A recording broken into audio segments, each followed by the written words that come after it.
सोते समय मात्र 4 चुटकी खाकर सो जाइए। इतना करने से आंतों में चिपका हुआ पुराना मल बहुत आसानी से शरीर से बाहर निकल जाता है और पेट से संबंधित जितनी भी समस्याएं हैं उसमें आपको बेहद लाभ मिलता है। क्योंकि जब भी आपके पेट में गंदगी जमा होती है, आंतें ठीक से साफ नहीं होती हैं, तभी आपको डाइजेशन से रिलेटेड समस्याएं होने लगती हैं। Hello everyone, welcome back. मैं हूं आपकी दोस्त मधु।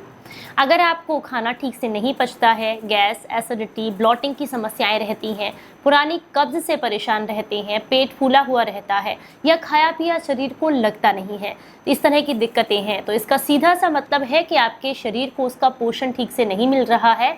इसका कारण है आपकी आंतों में जमा गंदगी। आयुर्वेद कहता है कि जितना भी कुपित मल है वही सारी बीमारियों का कारण होता है। अगर इसे शरीर से समय समय पर बाहर निकाल दिया जाए तो आप निरोगी काया जी सकते हैं।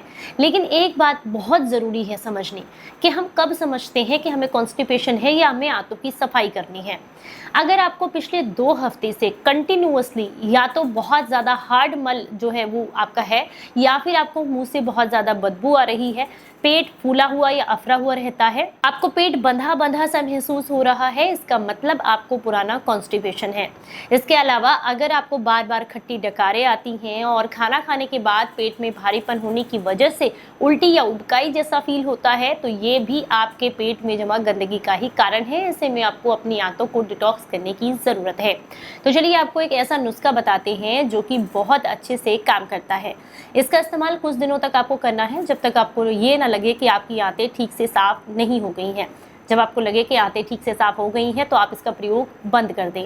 क्योंकि किसी भी नुस्खे का इस्तेमाल करते हुए अगर आप पेट की सफाई करते रहते हैं तो फिर आपके शरीर को इसकी आदत लग जाती है। इसलिए आपको जब भी किसी भी नुस्खे का इस्तेमाल करना हो, कुछ समय के लिए करें। जब आपको लगे कि आपके पेट की अच्छे से सफाई हो गई है तो उसके बाद उसे आप बंद कर दें, चाहे वो त्रिफला ही क्यों ना हो। अगर आप 21 दिन लेते हैं महीने में तो 7 दिन के लिए उसको बंद करें, ताकि वो जो है आपके आहार के रूप में ना आए, औषधि की तरह ही शरीर पर काम करे। तो चलिए आपको बताते हैं कि इस नुस्खे को आपने कैसे बनाना है। इसे बनाने के लिए आपको मजीठ की आवश्यकता होगी, जिसे मंजिष्ठा भी कहा जाता है। इसे बनाने के लिए आपको हरड़ के छिलके की आवश्यकता होगी और सूखे गुलाब के फूल की आवश्यकता होगी।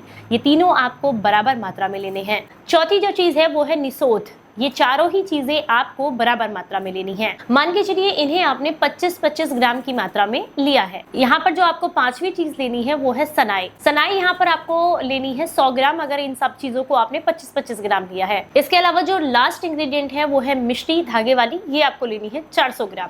तो टोटल हमने 6 चीजों का इस्तेमाल किया है। 4 चीजें 25-25 ग्राम की मात्रा में है, एक 100 ग्राम और एक 400 ग्राम। इन सबको कूट छेद करके अच्छे से पीस करके बिल्कुल अच्छे से कपड़छन करके एक डब्बे में भर के रख लीजिएगा। डब्बे में भर के रखने के बाद इसको 4 चुटकी आपको रात को गुनगुने पानी के साथ लेना है, जिसे निवाई पानी के साथ भी कहा जाता है। इसे 1 से 4 ग्राम की मात्रा में, यानी कि लगभग 1 चुटकी से 4 चुटकी तक वयस्क लोग ले सकते हैं। अगर बच्चों को ये समस्या है तो 1 चुटकी दे सकते हैं, और अगर मतलब बच्चे से मेरा मतलब है 8 से 15 साल तक के बच्चे हैं तो 1 चुटकी गुनगुने पानी के साथ दे सकते हैं।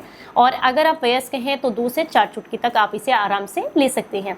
बस तब तक इस्तेमाल करना है जब तक आपको अच्छे से ऐसा ना लगे कि आपके पेट की ठीक से सफाई हो गई है। एक बात का इन दिनों विशेष ध्यान रखना है कि कोई भी पैकेट वाली चीजें, बाहर की चीजें आपको इस्तेमाल नहीं करनी है। फ्रिज की रखी हुई ठंडी चीजें इस्तेमाल नहीं करनी है, या फिर मैदा का प्रयोग आपको नहीं करना है। अच्छी फाइबर वाली चीजें खाइएगा ताकि शरीर में फाइबर अच्छी मात्रा में हो और पेट की बढ़िया तरीके से सफाई हो। इसके दौरान आप नाशपाती और सेब का अच्छी मात्रा में सेवन करें। ये भी आपके कॉन्स्टिपेशन को जड़ से खत्म करने में मदद करेंगे।